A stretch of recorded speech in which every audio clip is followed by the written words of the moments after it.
It began with a shock that swept through Westminster like a cold wind at dawn. A diplomatic rupture so sudden, so exact in its timing, that officials inside Whitehall described it as nothing short of a political earthquake. We interrupt our usual programming for a developing story that has shaken Britain's government to its core and sent ripples through global capitals from Washington to Tokyo. Moments ago, India's Prime Minister Narendra Modi issued a decision that stunned London. A high-level Labour delegation has been blocked from entering India. The move came with a decisiveness that left diplomats scrambling, phones ringing off the hook, and cabinet ministers demanding immediate intelligence updates. Welcome to Starscope News. If you haven't already, make sure to subscribe, because this story is unfolding by the hour, and tonight, Britain faces one of the most intense foreign policy storms of the modern era. What sparked the rupture is already becoming the subject of frantic speculation across the political world. Just hours before India issued the ban, Sir Keir Starmer delivered a speech in Parliament criticizing India's direction on democracy and dissent, language that Indian commentators swiftly condemned as patronizing, inflammatory, and, in their words, carrying the echo of a colonial lecture. Within minutes, India's foreign ministry struck back with a statement that landed like a diplomatic thunderclap. Visas were revoked. Meetings were cancelled. Communications channels fell silent. British diplomats described the atmosphere as like watching the floor collapse beneath our feet. Inside Downing Street, advisors rushed into emergency rooms as reports filtered in that India considered Starmer's remarks a direct insult to its sovereignty. The fallout was immediate. In the hours that followed, London found itself confronting an unexpected and deeply uncomfortable shift. For the first time in decades, Britain was no longer dealing with the India of old, an emerging partner navigating global politics cautiously, but a confident geopolitical heavyweight ready to defend its national pride without hesitation. India declared it would not tolerate what it viewed as moral lecturing from nations still wrestling with the shadows of their own imperial past. That statement dominated news cycles across Asia and arrived in the UK like a punch to the chest. Foreign Secretary David Lammy, caught visibly off guard, described the move as unprecedented. Chancellor Rachel Reeves labeled it a diplomatic insult of the highest order. But behind closed doors, intelligence briefings were far sharper. This was not a symbolic gesture. It was a strategic message from New Delhi that Britain's tone toward India would no longer go unanswered. Television networks worldwide cut to split screens showing Starmer's grim expression alongside Modi's calm, unshaken demeanor. Analysts called it a geopolitical chess match in which Britain had made the first move, and India had responded with a queen's sacrifice. Markets reacted instantly. The pound slipped in early trading. British companies with vast investments in India began ringing ministers, urging immediate stabilization. Yet there was no clear path to stabilize anything, because the crisis was escalating in real time. Senior Labour insiders were reportedly furious, with one describing Starmer's original speech as a textbook miscalculation dressed as moral bravery. Conservatives, sensing political blood, heckled Starmer during Prime Minister's questions, portraying him as a leader who had picked a fight he couldn't possibly win. And while Westminster descended into finger-pointing, New Delhi only hardened its position. India's media erupted with fiery commentary accusing Britain of arrogance, double standards, and outdated assumptions about its global standing. On social media, hashtags supporting India trended worldwide. By the following morning, India's cabinet had met in an emergency session. Their verdict was severe: the Labour delegation would not be allowed to enter the country, and further retaliatory measures were under consideration. In London, disbelief quickly shifted into panic as reports emerged of a leaked Labour memo suggesting that Starmer's team had planned to push India into trade concessions by using moral leverage. The leak exploded across Indian news channels, igniting fresh anger. Indian commentators called it proof that Britain had attempted to dress foreign interference in the clothes of human rights advocacy. By sunset, the political temperature in both nations had surged to boiling point. In London, protesters gathered outside the Indian High Commission, waving flags and demanding the government stand firm. Inside Westminster, however, the mood was far more somber. Advisors warned that a major trade summit due next week could collapse entirely.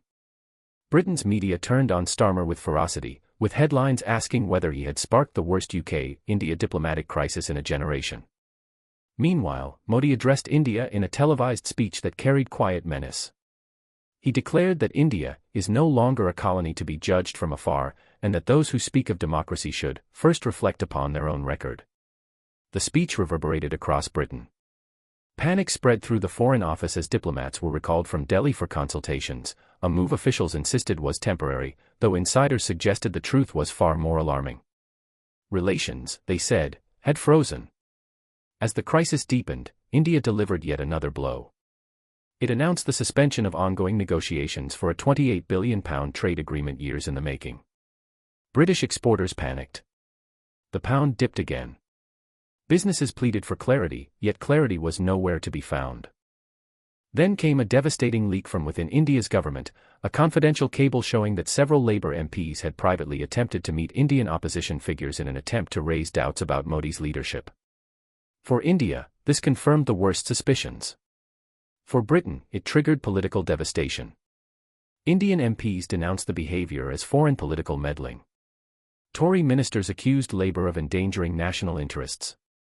Nigel Farage labelled Starmer a colonial preacher in a modern suit, a phrase that spread like wildfire on social media. And still, Starmer refused to bend. In a late-night interview, he insisted Britain must stand for principles even when it costs us. But viewers noticed the tremor in his voice, the strain around his eyes.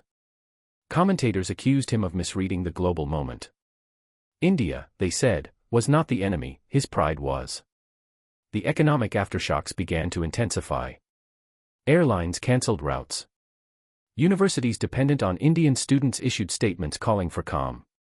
The crisis wasn't just diplomatic anymore, it was cultural, emotional, and deeply symbolic. Britain was being forced to confront a new reality. The world order it once shaped no longer revolved around London. Behind palace walls, the royal family watched with growing tension. Sources whispered that King Charles was deeply concerned, especially after spending years trying to strengthen Commonwealth relations.